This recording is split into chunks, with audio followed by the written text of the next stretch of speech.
কৃত্রিম ক্রাইসিস তৈরি করে পণ্যের দাম বৃদ্ধি করে দেওয়া, এটা ইসলামে হারাম, এটা ইসলামে নিষেধ করা হয়েছে। এজন্য ব্যবসায়ী ভাই যারা আছেন, কৃত্রিম ক্রাইসিস তৈরি করে কোনো পণ্যের দাম বাড়িয়ে দিবেন না যখন পণ্যের বেশি চাহিদা হয়, সতর্ক থাকার চেষ্টা করবেন। এরপরে আসেন ভেজাল বা ধোকা। ধোকা আছে না অনেক কিছুর মধ্যে, আপনি একটা বললেন কিন্তু সেটা না করে অন্যটা আপনি, সেটা যে কোনো পণ্যের ক্ষেত্রে হতে পারে, যে কোনো খাবারের পণ্য হতে পারে, আসবাবপত্রের পণ্য হতে পারে। দেখা যাচ্ছে আপনি ওই কাঠের ব্যবসা করেন, কাঠের ব্যবসা করতে গিয়ে আপনি আপনার দোকানে একজন কাস্টমার তিনি খাট ক্রয় করতে গিয়েছে, কিন্তু যে কাঠ আপনি ওটার নাম না বলে অন্য একটা কাঠের নাম বলে চালিয়ে দিলেন। আপনি এটাকে পাপই মনে করলেন না, আপনি এটাকে অপরাধী মনে করলেন না, কিন্তু এটা আপনার জন্য নাজায়েজ করা হয়েছে, এটা আপনার জন্য নিষেধ করা হয়েছে, এটা আপনি করতে পারবেন না। এরপরে আসেন আমাদেরকে মহিলার মাধ্যমে পণ্য বিক্রয় করা। বুঝেন না মনে হয়? কি বুঝলেন? হ্যাঁ, আছে নাকি আপনাদের এলাকায় মহিলার মাধ্যমে পণ্য বিক্রয়? আমি মানিকগঞ্জে আমাদের এক দিনী ভাই ইঞ্জিনিয়ার পাবনার আরাফাত ভাইয়ের সাথে আমি একটা ব্যাটারি ফ্যাক্টরিতে গিয়েছিলাম, কোম্পানিতে উনি বিজনেস করে।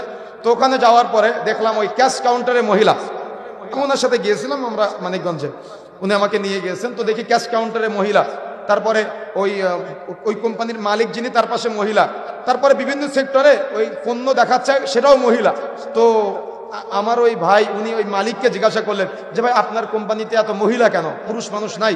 তো বলতেছে মহিলা থাকলে ওই পুরুষ যারা আসে ওরা বেশি বার্গেনিং করে না, আর মহিলা দেখলে বেশি কিনতে আসে। বুঝেন না মনে হয়? এখন মহিলা দোকানে মোবাইল বিক্রয় করে বেশিরভাগ কারা? মহিলারা।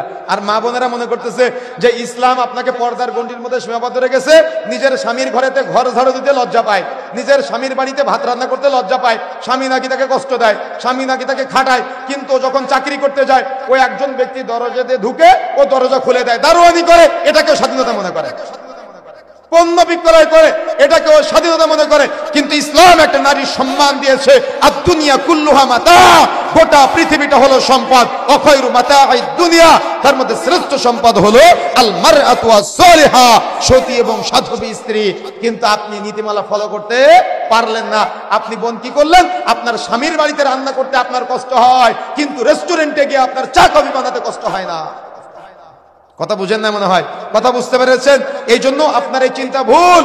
আপনাকে পুরুষ তার ভোগ দখলের আজকে পাত্র বানিয়েছে মুসলমানদের শরীয়তের জ্ঞান না থাকার কারণে। আমাদের ইসলাম একটা নারীকে শ্রেষ্ঠত্বের মর্যাদা দিয়েছে, কিন্তু আপনি আপনার স্ত্রীকে আজকে মাঠে ধান কাটতে পাঠান, আপনি আপনার স্ত্রীকে চায়ের দোকানে চা বিক্রয় করতে পাঠান, আপনি আপনার স্ত্রীকে অমুক দোকানে বোরকা বিক্রয় করতে পাঠান। আমি প্রত্যেক পুরুষ মানুষ যারা আছে আপনাদেরকে নসিহত করে আজকে বলে যেতে চাই, আপনাকে ততটুকু ইনকাম করতে হবে যতটুকু ইনকাম আপনার স্ত্রীকে বাড়ির বাইরে বের করবে না। কথা বুঝেন নাই? কথা বুঝতে পেরেছেন? আপনার স্ত্রীর একটা গায়রত আছে, আপনার স্ত্রীর একটা মর্যাদা আছে, আপনার বোনের একটা সম্মান আছে, আপনার মেয়ের একটা ইজ্জত আছে। সকাল 10টায় আপনার মেয়ে বাড়ি থেকে বের হয় আর রাত 10টায় আপনার মেয়ে বাড়িতে ফিরে। আপনি বুঝেন না যে আপনার মেয়ে কোথায় কি করে?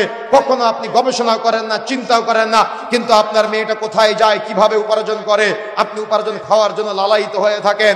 মনে রাখার চেষ্টা করবেন, কিয়ামতের মাঠে আপনার জবাব দেওয়াই লাগবে।